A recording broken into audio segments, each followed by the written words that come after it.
Beliau adalah Abu Abdillah Utsman bin Affan bin Al-Ash bin Umayyah bin Abdi Syams bin Abdi Manaf.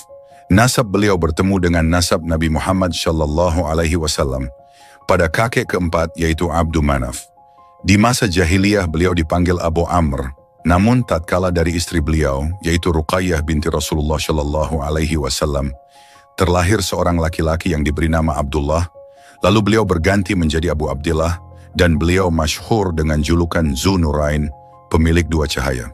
Di masa jahiliyah Utsman bin Affan adalah seorang yang terpandang dan dimuliakan oleh kaumnya. Beliau dikenal sebagai seorang yang sangat pemalu, hartawan, dan pemilik petuah yang didengar. Karena itulah ia sangat dicintai dan dimuliakan oleh kaumnya. Ia tidak pernah sujud kepada sebuah patung pun, tidak pula berbuat keji, tidak pernah meminum khamar baik sebelum maupun setelah Islam. Utsman bercerita, "Aku tidak pernah bernyanyi, tidak pula panjang angan-angan. Aku pun tidak pernah menyentuh zakarku dengan tangan kananku. Setelah aku gunakan tangan itu untuk membaiat Rasulullah Shallallahu Alaihi Wasallam, aku tidak pernah minum khamar di masa jahiliyah maupun setelah Islam." Beliau termasuk as-sabiqun al-awwalun, orang-orang yang pertama menyambut dakwah Islam. Beliau mengikrarkan diri sebagai seorang muslim berkat dakwah Abu Bakar As-Siddiq pada umur 34 tahun. Di saat kaumnya menolak dan mengingkari seruan dakwah Nabi Muhammad Shallallahu Alaihi Wasallam, ia justru membentangkan tangan, membuka hati, dan meyakini tanpa keraguan. Tatkala seruan hijrah dikumandangkan, beliau adalah termasuk seorang yang tampil melaksanakan perintah, sehingga beliau 2 kali berhijrah ke negeri Habasyah dan Madinah. Keunggulan sahabat Utsman semakin tampak pada beberapa keadaan penting di masa Rasulullah Shallallahu Alaihi Wasallam, yang saat itulah figur Utsman dikenal sebagai salah satu sahabat yang tidak disebut melainkan kebaikan. Di saat musim paceklik panjang, kemiskinan dan kefakiran menjadi bagian bagi setiap kaum muslimin. Di saat itu pula Rasulullah Shallallahu Alaihi Wasallam menyerukan seruan jihad dan beliau tengah menyiapkan pasukan besar untuk diberangkatkan dalam perang Tabuk melawan pasukan Romawi. Pasukan itu disebut Jaishul Usroh karena sulitnya kondisi materi para sahabat pada saat itu. Namun Rasulullah Shallallahu Alaihi Wasallam tetap mendorong para sahabatnya untuk berinfak dan bersedekah dalam rangka menyiapkan pasukan besar tersebut. Hingga Nabi Muhammad Shallallahu Alaihi Wasallam mengatakan, "Barang siapa yang menyiapkan Jaishul Usroh, maka baginya surga." Tiba-tiba datanglah seorang saudagar kaya yang dermawan. Dialah Utsman bin Affan membawa kepingan-kepingan dinar berjumlah 1000 dinar, lalu diberikan di hadapan Rasulullah Shallallahu Alaihi Wasallam. Sambil memeganginya, keluarlah ucapan yang masyhur dari bibir Nabi Muhammad Shallallahu Alaihi Wasallam, "Yang mulia tidaklah memudaratkan Utsman apa yang ia lakukan setelah ini." Dan juga pada saat jumlah kaum muslimin semakin bertambah dan Masjid Nabawi serasa tidak dapat lagi menampung jamaah, maka Rasulullah Shallallahu Alaihi Wasallam bersabda, "Barang siapa membeli lokasi milik keluarga fulan, lalu menambahkan untuk perluasan masjid dengan kebaikan, maka ia kelak di surga." Lalu Utsman membelinya dari kantong uang miliknya, lalu tanah itu diwakafkan untuk masjid. Demikian juga tatkala Rasulullah Shallallahu Alaihi Wasallam hijrah ke Madinah, maka tidak dijumpai air tawar kecuali dari sumur rumah. Lalu Nabi Muhammad Shallallahu Alaihi Wasallam bersabda, "Barang siapa membeli sumur dan menjadikan gayung miliknya bersama dengan gayung milik kaum muslimin, maka kelak ia di surga." Mendengar ucapan tersebut, Utsman pun segera membelinya. Kemudian satu hal yang tidak boleh dilupakan yang menambah kemuliaan sahabat Utsman, beliau adalah seorang mu'alim yang cinta kepada Al-Quran. Kecintaannya terhadap Al-Quran telah membuahkan hasil yang senantiasa dikenang hingga hari kiamat. Peristiwa pengumpulan Al-Quran dan penyeragaman bacaan adalah bukti nyata bagi seorang yang mau merenunginya. Beliaulah sahabat yang telah meriwayatkan sabda Rasulullah Shallallahu Alaihi Wasallam, "Sebaik-baik kalian adalah yang mempelajari Al-Quran dan mengajarkannya." Dan suatu hari Utsman memanggil orang-orang, lalu berwudu di hadapan mereka. Kemudian beliau mengatakan, "Barang siapa yang berwudu semisal wuduku ini, lalu salat 2 rakaat dan tidak berbincang-bincang di dalamnya, maka Allah Subhanahu wa Ta'ala akan mengampuni dosa-dosanya yang telah lalu. Beliau juga sering memperingatkan manusia dari bahaya dusta atas nama agama. Dari beliaulah diriwayatkan sabda Rasulullah Shallallahu Alaihi Wasallam, "Barang siapa yang berdusta atas namaku dengan sengaja, maka silakan mengambil tempat duduk di neraka." Dan masih banyak lagi keutamaan-keutamaan beliau yang lain. Namun tidak ada yang lebih menggembirakan dari itu semua dibandingkan persaksian Rasulullah Shallallahu Alaihi Wasallam bahwa Utsman adalah min ahlil jannah, salah satu penghuni surga. Apa yang disabdakan Nabi Muhammad Shallallahu Alaihi Wasallam pasti terjadi. Abu Hurairah telah meriwayatkan bahwa Nabi Muhammad Shallallahu Alaihi Wasallam bersabda, "Sesungguhnya kalian akan menjumpai setelahku fitnah dan perselisihan atau perselisihan dan fitnah." Maka berkata salah seorang, "Lalu kepada siapa kami akan memihak?" Nabi Muhammad Shallallahu Alaihi Wasallam bersabda, "Berpegang teguhlah kalian kepada Al-Amin ini dan sahabat-sahabatnya." Lalu beliau mengisyaratkan kepada Utsman. Maka atas apa yang telah dikabarkan oleh Rasulullah Shallallahu Alaihi Wasallam, dan Utsman pun mengetahui bahwa kelak ia akan dibunuh secara zalim, dan orang-orang yang keluar darinya akan menghalalkan darahnya adalah orang-orang munafik. Apa yang disabdakan Rasulullah Shallallahu Alaihi Wasallam benar-benar terjadi setelah beliau diangkat menjadi khalifah kaum muslimin yang sah. Beliau banyak menuai protes, banyak menerima kritikan dan tuduhan dari para pemberontak. Api itu makin menghalalkan darah Utsman. Di antara tuduhan-tuduhan keji mereka, pertama, mereka menuduh Utsman tidak berlaku adil dalam pengangkatan para pejabatnya karena ia mengutamakan keluarganya dan mencopot jabatan sebagian sahabat kibar senior, serta menggantinya dengan orang-orang yang lebih muda umurnya. Jawaban atas tuduhan tersebut, adapun penggantian jabatan dari sahabat senior kepada para pemuda, maka sungguh bagi beliau terdapat panutan yang baik sebelumnya. Bukankah Rasulullah Shallallahu Alaihi Wasallam juga pernah menyiapkan pasukan besar untuk memerangi Romawi, lalu beliau menunjuk panglimanya adalah Usamah bin Zaid, yang tatkala itu masih berusia belia, sedang di belakangnya banyak para sahabat senior seperti Abu Bakar dan Umar. Dan sebelum pasukan besar tersebut diberangkatkan, Rasulullah Shallallahu Alaihi Wasallam terlebih dahulu meninggal dunia. Apa reaksi manusia tatkala itu? Mereka datang kepada Umar untuk membujuk Abu Bakar agar ia mencopot jabatan Usamah bin Zaid sebagai panglima. Maka sahabat Abu Bakar marah besar dan mengatakan kepada Umar, "Wahai Umar, ia adalah orang yang telah diangkat langsung oleh Rasulullah Shallallahu Alaihi Wasallam, lalu engkau memintaku untuk mencopotnya?" Al-Imad Ibnu Katsir mengatakan, Utsman adalah seorang yang berakhlak mulia, sangat pemalu dan dermawan. Beliau sering mendahulukan keluarga dan kerabat-kerabatnya, karena Allah Subhanahu wa Ta'ala dalam rangka untuk ta'liful qulub, melunakkan hati untuk suatu tujuan yang kekal melalui perkara-perkara dunia yang fana, sebagaimana Rasulullah Shallallahu Alaihi Wasallam juga telah memberi suatu kaum dan tidak memberikan kepada kaum yang lain untuk suatu tujuan agar mereka mendapat hidayah dan iman, dan sungguh untuk tujuan ini suatu kaum memahaminya, tidak sebagaimana kaum Khawarij telah melakukan protes atas apa yang diperbuat oleh Rasulullah Shallallahu Alaihi Wasallam. Kedua, beliau dituduh telah membuat perkara baru yang tidak ada contoh sebelumnya, seperti pengumpulan ayat-ayat Al-Quran dalam sebuah mushaf. Beliau tidak mengqasyar salat tatkala di Mina, dan beliau menambahkan adzan menjadi 2 kali pada hari Jumat. Jawaban atas tuduhan tersebut, adapun beliau membakar seluruh mushaf dan menjadikan satu mushaf saja yang disepakati, maka justru para ulama memandang hal itu adalah perbuatan mulia yang menjadikan kemuliaan bagi sahabat Utsman, karena berarti beliau telah memupus benih-benih perpecahan di tubuh kaum muslimin perihal bacaan kitab suci mereka. Lihatlah apa tindakan Abu Hurairah setelah Utsman melakukan apa yang beliau lakukan terhadap Al-Quran, lalu sahabat Abu Hurairah menemuinya seraya mengatakan, "Sungguh engkau telah benar dan mencocoki kebenaran."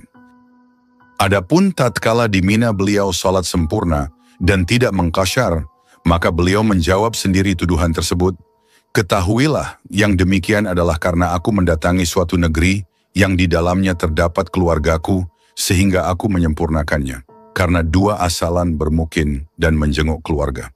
Dan Al-Hafiz telah menukil dari Al-Iman Az-Zuhri, beliau mengatakan, Utsman syalat sempurna di Mina 4 rakaat karena orang Badui, Arab pegunungan, di tahun itu sangatlah banyak. Maka Utsman hendak mengajari mereka bahwa salat zuhur dan asyar adalah 4 rakaat. Adapun tentang beliau menambahkan azan sebelum Jumat karena beliau memandang terdapat maslahat yang menuntut akan hal tersebut. Karena kota Madinah semakin luas dan orang-orang semakin banyak sehingga azan tersebut adalah tanda bahwa sholat Jumat akan segera ditegakkan. Al-Imam Al-Bukhari meriwayatkan dari Sa'id bin Yazid bahwa Utsman menambahkan azan kedua pada masanya karena tatkala itu manusia yang tinggal di Madinah sudah sangatlah banyak. Dan seandainya perbuatan itu mungkar, maka pasti akan diingkari oleh para sahabat senior yang tatkala itu masih hidup. Kalau demikian keadaannya, maka hal itu merupakan salah satu sunnah Khulafaur Rasyidin. Dan sunnah mereka adalah termasuk sunnah Nabi Shallallahu Alaihi Wasallam yang kita diperintah untuk berpegang teguh dengannya. Ketiga, beliau dicela karena beberapa tindakan di antaranya. Karena beliau telah absen dalam perang Badar dan ketika perang Uhud, beliau termasuk orang-orang yang ikut lari ke belakang dan beliau tidak ikut dalam Bai'at Ridwan. Sahabat Abdullah bin Umar telah menjawab tuduhan-tuduhan tersebut, sebagaimana yang telah diriwayatkan oleh Al-Imam Al-Bukhari. Seorang laki-laki datang dari Mesir untuk berhaji, lalu ia melihat suatu kaum tengah duduk-duduk. Ia bertanya, siapa mereka? Lalu dijawab, mereka adalah orang-orang Quraisy. Ia berkata, siapa syaikh mereka? Mereka menjawab, Abdullah bin Umar. Lalu ia bertanya, wahai Abdullah bin Umar, aku akan menanyakan beberapa hal kepadamu. Apakah engkau tahu bahwa Utsman telah lari dalam perang Uhud? Beliau menjawab, benar. Ia melanjutkan, apakah engkau tahu bahwa ia juga telah absen dari perang Badar? Beliau menjawab, benar. Ia bertanya lagi, apakah engkau tahu bahwa ia juga telah absen dalam Bai'at Ridwan? Beliau menjawab, benar. Lalu laki-laki itu mengatakan, Allahu Akbar.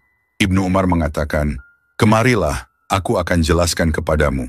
Adapun Utsman telah lari dalam perang Uhud, maka aku bersaksi bahwa Allah Subhanahu wa Ta'ala telah memaafkannya.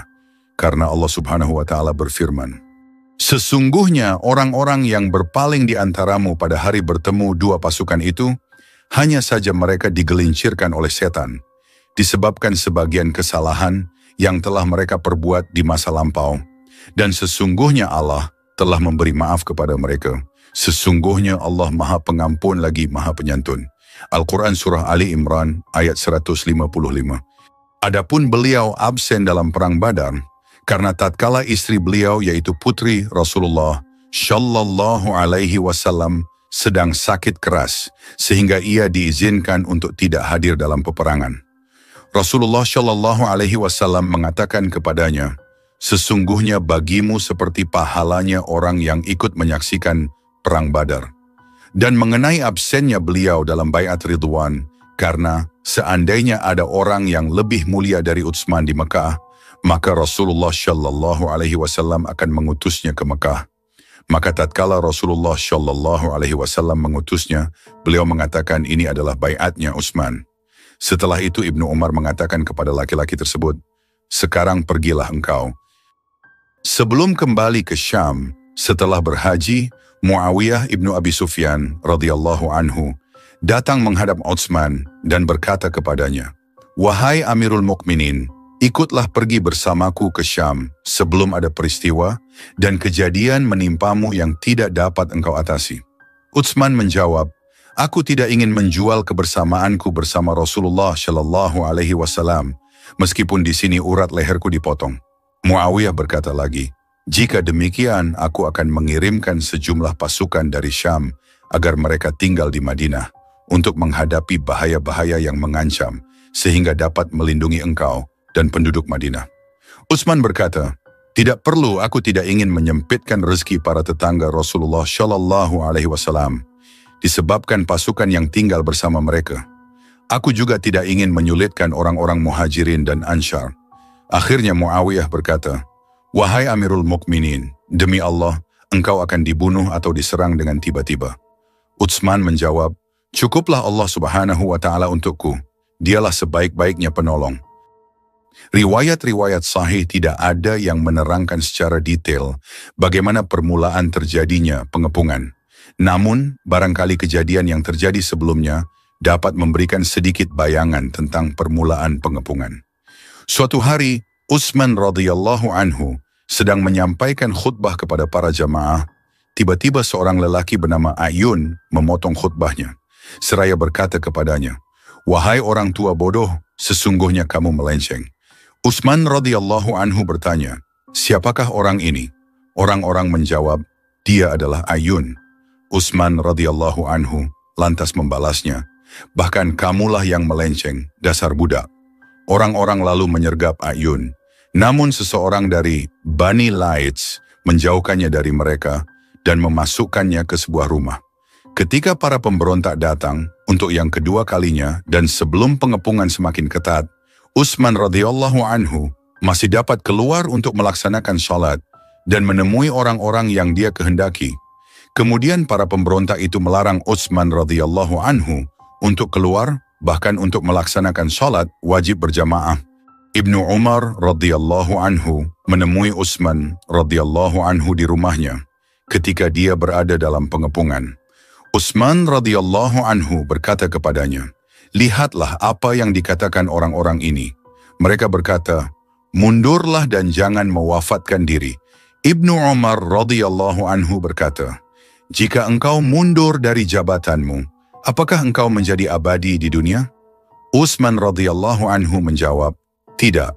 Ibnu Umar bertanya lagi, "Jika engkau tidak mundur dari jabatanmu, apakah mereka akan melakukan lebih dari sekadar membunuhmu?" Utsman radhiyallahu anhu menjawab, "Tidak." Ibnu Umar bertanya lagi, "Apakah mereka dapat memberikanmu surga atau neraka?" Utsman radhiyallahu anhu menjawab, "Tidak." Ibnu Umar radhiyallahu anhu akhirnya berkata, "Karena itu menurutku, engkau tidak perlu menanggalkan baju yang Allah Subhanahu wa Ta'ala pakaikan kepadamu, agar hal ini tidak menjadi kebiasaan ketika suatu kaum membenci khalifah atau imam mereka, lantas mereka membunuhnya." Utsman bin Affan berada di rumahnya, sedangkan orang-orang yang mengepungnya ada di depan rumahnya. Suatu hari, Utsman masuk melalui pintu depan. Tiba-tiba dia mendengar para pengepung itu mengancam akan membunuhnya. Lalu Utsman keluar dari pintu masuk dan mendekati seseorang yang ada bersamanya di dalam rumah. Dengan muka memerah, Utsman radhiyallahu anhu berkata, "Mengapa mereka hendak membunuhku? Padahal aku pernah mendengar Rasulullah Shallallahu Alaihi Wasallam bersabda, tidaklah halal darah seorang muslim kecuali karena salah satu dari 3 sebab. Orang yang kafir setelah dia beriman, seseorang yang berzina setelah dia menikah, atau orang yang membunuh seseorang bukan karena ketentuan qisas. Demi Allah, aku tidak pernah berzina, baik pada masa jahiliyah maupun Islam. Aku pun tidak pernah berkeinginan untuk mengganti agamaku sejak Allah Subhanahu wa Ta'ala memberikan petunjuknya kepadaku. Aku juga tidak pernah membunuh seseorang. Lalu, atas dasar apa mereka hendak membunuhku?" Ketika melihat keteguhan niat para pemberontak untuk membunuhnya, Utsman radhiyallahu anhu memperingatkan mereka agar tidak melakukannya dan mengingatkan akibatnya. Dia kemudian berbicara kepada mereka dari balik jendela, "Wahai orang-orang, janganlah kalian membunuhku dan minta maaflah kepadaku. Demi Allah, jika tetap membunuhku, kalian selamanya tidak akan pernah berperang bersama-sama. Kalian selamanya tidak akan pernah berjihad melawan musuh. Kalian akan berselisih sampai kalian menjadi seperti ini sambil menjalinkan jari jemarinya." Dari Jabir bin Abdullah radhiyallahu anhu yang menuturkan bahwa Ali bin Abi Thalib mengirimkan surat kepada Utsman bin Affan. Isinya sebagai berikut, "Sesungguhnya aku memiliki 500 personel pasukan, maka izinkanlah aku untuk melindungimu dari para pemberontak itu, sebab engkau tidak melakukan sesuatu yang membuat darahmu halal dibunuh." Utsman bin Affan menjawab, "Semoga kamu diberikan balasan yang lebih baik. Aku tidak ingin ada pertumpahan darah karenaku." Ibu Habibah radhiyallahu anhu mengatakan, "Al-Zubair mengutusku untuk menemui Utsman radhiyallahu anhu ketika dia dikepung. Lalu aku menghadap kepadanya pada hari yang sangat panas. Ketika itu, dia sedang duduk di kursi, ditemani Hasan bin Ali, Abu Hurairah, Abdullah bin Umar, dan Abdullah bin Az-Zubair. Kukatakan kepadanya, Al-Zubair bin Al-Awwam mengutusku kepadamu. Dia menitipkan salam untukmu dan surat ini, sesungguhnya aku tetap setia. Aku tidak berubah dan tidak pula melanggar kesetiaan. Jika engkau menghendaki, aku bersedia masuk ke rumah bersamamu. Aku adalah salah seorang tokoh dari kaumku. Jika engkau menghendaki, aku menetap bersamamu. Sebab Bani Amr bin Auf berjanji kepadaku bahwa mereka akan berdiri di depan pintuku. Kemudian mereka juga berjanji akan melaksanakan apa yang aku perintahkan kepada mereka. Selesai membaca surat yang disampaikan kepadanya, Utsman bin Affan berkata, Allahu Akbar, segala puji bagi Allah yang melindungi saudaraku. Sampaikanlah salamku kepadanya dan katakan, kamu adalah orang yang paling aku cintai. Semoga Allah Subhanahu wa Ta'ala melindungiku dengan tanganmu. Ketika membaca surat tersebut, Abu Hurairah lantas berdiri dan berkata, maukah kalian kuberitahukan sesuatu yang aku dengar langsung dari Rasulullah dengan kedua telingaku? Mereka menjawab, iya. Abu Hurairah melanjutkan, aku bersumpah bahwa aku benar-benar mendengar Rasulullah bersabda, setelahku akan terjadi berbagai fitnah dan banyak kejadian. Kami lalu bertanya, kemanakah jalan keselamatan untuk menghindarinya, wahai Rasulullah? Beliau menjawab, kepada Al-Amin dan kelompoknya. Beliau mengatakannya sambil menunjuk Utsman bin Affan. Serta merta para sahabat pun berdiri dan berkata, Allah membukakan pandangan kami, maka izinkanlah kami untuk berjihad.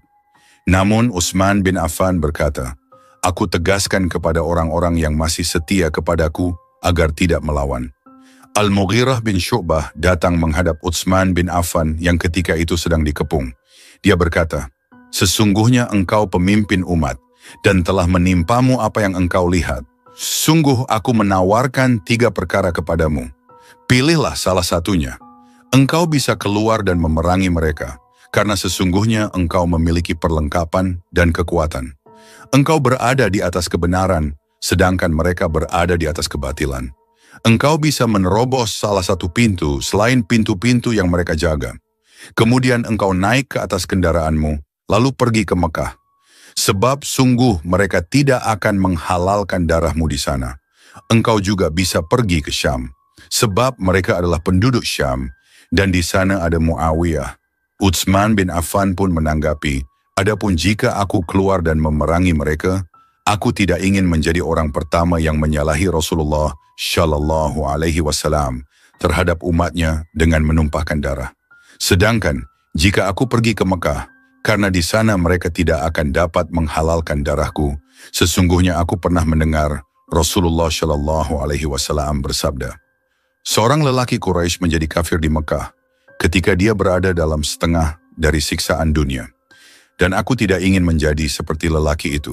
Terakhir, jika aku pergi ke Syam karena mereka adalah penduduk yang dipimpin oleh Muawiyah, sesungguhnya aku tidak akan pernah pergi dari tempat hijrahku dan meninggalkan Rasulullah Shallallahu Alaihi Wasallam.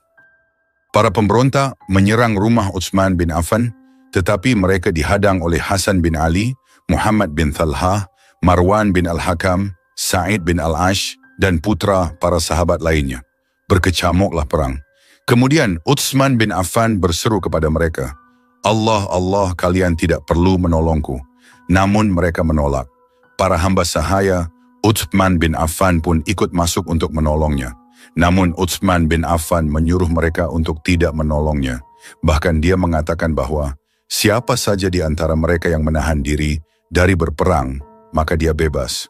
Utsman bin Affan juga mengucapkan dengan jelas, tegas dan terus-menerus bahwa dia seorang khalifah yang wajib mereka taati. Aku tegaskan kepada setiap orang yang merasa berkewajiban untuk mendengar dan patuh kepadaku hendaknya menahan diri dan tidak menggunakan senjatanya. Hal demikian dia lakukan semata-mata karena sahabat Rasul ini yakin akan mati sebagai syahid berdasarkan kesaksian Nabi Muhammad Shallallahu Alaihi Wasallam yang disampaikan kepadanya. Karena itulah dia ingin agar tidak ada pertumpahan darah karenanya. Dia tidak ingin menjadi penyebab terjadinya suatu konflik di tengah-tengah kaum muslim. Al-Mughirah bin Al-Akhnas bin Syuraik, dan rombongan lainnya bergegas menyelesaikan rangkaian ibadah haji, sehingga dapat menemui Utsman bin Affan sebelum dibunuh. Dia memasuki rumah Utsman bin Affan untuk melindunginya, lalu mengatakan, "Kami tidak memiliki hujah di hadapan Allah jika kami membiarkanmu, padahal kami mampu untuk tidak meninggalkanmu sampai kami mati." Para pemberontak nekat menerobos pintu dan atap rumah. Semua penghuni rumah lalu bangkit untuk melawan dan melindungi Utsman bin Affan, yang ketika itu sedang melaksanakan salat. Al-Mughirah bin Al-Akhnas, Hasan bin Ali, Muhammad bin Thalhah, Sa'id bin Al-Ash, dan Marwan bin Al-Hakam pun ikut bangkit dan berjuang dengan sengit. Namun, Utsman bin Affan berpesan kepada mereka agar mereka menyingkir dan tidak melakukan perlawanan. Kemudian Utsman bin Affan melanjutkan salatnya. Dia mulai membaca firman Allah, "Thaha, kami tidak menurunkan Al-Quran ini kepadamu, Muhammad, agar engkau menjadi susah, melainkan sebagai peringatan bagi orang yang takut kepada Allah." Al-Quran Surah Thaha. Utsman bin Affan membacanya dengan cepat, sehingga tidak terganggu dengan apa yang didengarnya. Dia terus saja membacanya tanpa melakukan kesalahan dan tidak tersendat-sendat. Akhirnya dia sampai pada akhir bacaannya sebelum mereka mendekatinya. Lalu Utsman bin Affan kembali duduk dan membaca firman Allah. "Sungguh telah berlalu sebelum kamu sunnah-sunnah Allah. Karena itu, berjalanlah kamu ke segenap penjuru bumi, dan perhatikanlah bagaimana kesudahan orang yang mendustakan Rasul-Rasul." Al-Quran Surah Ali Imran ayat 137. Tidak lama setelah itu, masuklah lelaki lain. Lelaki itu berasal dari Bani Sadus bernama Al-Maut Al-Aswad. Dia lantas mencekik Utsman bin Affan sebelum menebasnya dengan pedang. Dia berkomentar, "Demi Allah, aku tidak pernah melihat sesuatu yang lebih halus daripada mencekiknya. Sungguh aku mencekiknya, sampai aku melihat napasnya keluar seperti sesosok jin yang berembus di dalam tubuhnya." Dia kemudian menebas Utsman bin Affan, tetapi sang khalifah menangkis dengan tangannya hingga terputus. Utsman bin Affan berkata, "Demi Allah, itu adalah tangan pertama yang menulis surat-surat pendek." Hal itu disebabkan Utsman bin Affan merupakan salah seorang di antara penulis wahyu. Dia adalah orang pertama yang menulis mushaf berdasarkan apa yang Rasulullah diktekan kepadanya. Akhirnya Utsman bin Affan dibunuh dengan mushaf berada di hadapannya. Bekas potongan tangannya menyemburkan darah segar ke atas mushaf yang dia baca dan mengenai firman Allah. "Maka Allah akan memelihara kamu dari mereka." Al-Quran Surah Al-Baqarah ayat 137. Utsman bin Affan dimakamkan di salah satu taman yang ada di Madinah. Taman itu bernama Husi Kaukab dan terletak di luar area pemakaman Baqi. Utsman bin Affan membeli taman itu untuk perluasan area pemakaman Baqi. Saudara-saudariku yang dirahmati Allah, dari perjalanan hidup Utsman bin Affan, kita dapat memetik pelajaran berharga tentang kesetiaan, kedermawanan, dan keimanan yang kokoh. Utsman bin Affan bukan hanya seorang pemimpin, tetapi juga teladan dalam menjaga akhlak mulia dan mencintai Al-Quran. Semoga kisahnya menjadi inspirasi bagi kita semua untuk terus berpegang teguh pada ajaran Islam, memperjuangkan kebaikan, dan menjaga hati dari fitnah dunia. Mari kita jadikan hidup kita sebagai jalan untuk meraih ridha Allah dan menggapai surganya. Akhir kata, wassalamualaikum warahmatullahi wabarakatuh.